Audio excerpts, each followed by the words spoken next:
আমি আগেও বলেছিলাম, এখনো বলে যাচ্ছি, ডিটেনশন ক্যাম্প করতে দেব না। কৃতজ্ঞ যে প্রথম 5 বছর দল আমাকে দায়িত্ব দিয়েছিলেন এবং 5 বছর মানুষের পাশে থেকে কাজ করার পর দ্বিতীয়বারের জন্য দল আমাকে মনোনীত করেছে। আমি আমাদের নেত্রী মমতা বন্দ্যোপাধ্যায় এবং নেতা অভিষেক বন্দ্যোপাধ্যায়কে কৃতজ্ঞতা জ্ঞাপন করি। দাদা, আপনি তো ভোট প্রচার কর্মসূচি করছেন এবং সমস্ত দলের সমস্ত কারণ রেসপন্স পাচ্ছি, স্বতঃস্ফূর্ততা এবং যে উচ্ছ্বাস আমি লক্ষ্য করতে পারছি তৃণমূলের পক্ষে, মমতা বন্দ্যোপাধ্যায় অভিষেক বন্দ্যোপাধ্যায়ের পক্ষে, তাতে নিশ্চিতভাবে আমরা আশাপ্রদ।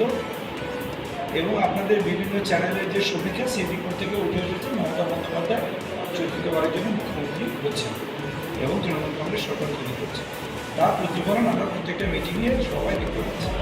দাদা, আপনার কেন্দ্রের যদি কথা বলি, আমরা জানি যে সমস্ত কেন্দ্রের কিছু না কিছু সমস্যা রয়েছে বা অনেক কিছু সমাধানও হয়েছে। তো আপনার এলাকায় কি সমস্যা আপনার মনে হয় যেটা সাধারণ মানুষ আপনাকে জানাচ্ছে বা আগে জানিয়েছে, যেটা আমি বলে সমাধান?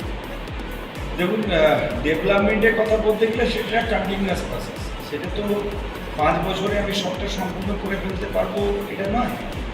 তবে কাজ করতে গিয়ে যে কথাগুলো হয়তো আমাদের কাছে পৌঁছচ্ছিল না, একদম গ্রাউন্ড লেভেলে রুট লেভেলে কাজ করতে গিয়ে মানুষের কিছু কিছু কথা, কিছু কিছু সমস্যার কথা আমাদের কাছে এসে পৌঁছেছে বা নজরে এসেছে, যেগুলো একটু দেরি করে আসার জন্য হয়তো আমরা সরে ফেলতে পারি না।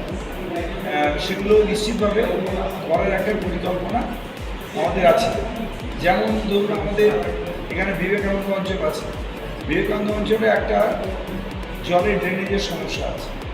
সেই সমস্যাটা যে অনেকদিন ধরে কাজ করছি, ওই সমস্যাটা মূলে ঢুকতে পেরেছিলাম না। তো তারপরে সব জায়গাতে ঘুরে ঘেটে গাড়ি জোগাড় করে বুঝলাম যে কোথায় প্রবলেমটা আছে, কেন হচ্ছে না কাজটা।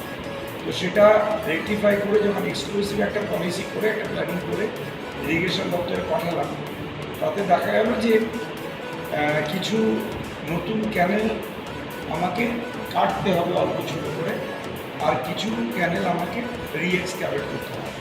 ফলে এইটা যখন স্কিম করে পাঠাই তখন সময় আর পাইনি, এসআই চালু হয়েছে, ভোট চালু হয়ে গেছে, ফলে ওটা ভোটের পরে আমরা কাজগুলো করব। তারপরে এখানে আমার এটাতে কোর্ট ছিল না, কোর্টের কাজটা অনেকটা এগিয়ে দিয়েছি। আরটিও অফিস নেই, আরটিও অফিসের কাজটা অনেকটা এগিয়ে দিয়েছি। এগুলো সমস্ত পরবর্তী নির্বাচনে জেতার পরে এগুলো সঠিকভাবে কাজটা কমপ্লিট করতে পারবে। এবারে আমার এখানে 2টা ক্যানেল আছে, সেখানে প্রায় 50 কিলোমিটার মতো ক্যানেল আমরা রিএক্সক্যাভেট করেছি। তো অল্প কিছু বাকি আছে, সেটা আমি শেষ করতে হবে। রাস্তাঘাট প্রচুর বানিয়েছি, প্রায় 250 কিলোমিটার মতো রাস্তা গত 5 বছরে বানিয়েছি। আরও কিছু রাস্তা বানানোর প্রয়োজন আছে, ভেতরে ছোটো ছোটো রাস্তাগুলো, সেগুলো আমাদের নজরে আসছে, প্রতিদিন আমরা করে দেবো। ফলে একটা উন্নয়নের প্রযুক্তির মধ্যে আছি। নেত্রী মমতা বন্দ্যোপাধ্যায়, মাননীয় মুখ্যমন্ত্রী নেতা অভিষেক বন্দ্যোপাধ্যায় পরিপূর্ণভাবে সহযোগিতা করে ডেভেলপমেন্টের প্রশ্নে, ফলে ডেভেলপমেন্ট আমরা করতে পারি। এসআরআই নিয়ে যে কেন্দ্রীয় সরকার যে অনেক ভোট বাদ গেছে, বৈধ ভোট, এবং অনেক মানুষ অকালে মৃত্যু হয়েছে। আপনারা যদি টোটাল এসআইআর পদ্ধতিটা দেখেন, তাহলে এই এসআইআর পদ্ধতিটাই একটা পরিকল্পিত একটা চক্রান্ত বলে আমরা মনে করি। তার কারণটা হচ্ছে এত দ্রুত এত মানুষের তথ্য যাচাই করে সঠিকভাবে নাম তুলে আনা, এটা কারোর পক্ষে সম্ভব নয়। দ্বিতীয় হচ্ছে আমার ব্যক্তিগত ধারণা, এই প্রথম আমরা একটা নির্বাচনে যাচ্ছি, যে নির্বাচনের আগে বিফোর অ্যান ইলেকশন ভোটাররা একটা কমপ্লিট ভোটার লিস্ট পেল। একটা কমপ্লিট ভোটার লিস্ট পাওয়ার পরে যে আমরা ভোট করতে যাই, নির্বাচন কমিশন এখানেই ব্যর্থ যে তারা নির্বাচন ডিক্লেয়ার করলো উইদাউট এনি কমপ্লিট